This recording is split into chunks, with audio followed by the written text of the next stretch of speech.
Joint transport కమిషనర్పై దాడిని ఖండిస్తూ నేడు సౌత్ జోన్ బండ్లగూడ ఆర్టీఓ కార్యాలయంలో అధికారి Sadanandam, assistant officer Hariprasad, motor vehicle inspector Praveen Kumar Reddy, గంట రవీందర్, సురేష్, సొలమన్ రాజ్ మరియు కార్యాలయ సిబ్బందితో కలిసి నిరసన తెలుపుతూ పెన్ డౌన్ నిర్వహించారు.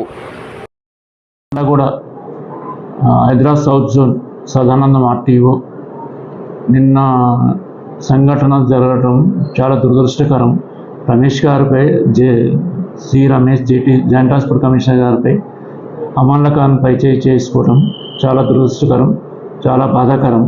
ఈ సందర్భంగా ఈరోజు మేము పెన్ డౌన్ చేయడం జరిగింది. మా స్టాఫ్ కానీ ఎక్కడ కానీ ఏం వర్క్ తీసుకోలేదు. తర్వాత పబ్లిక్ రిక్వెస్ట్ మీద మేము పనిచేయడం జరుగుతుంది.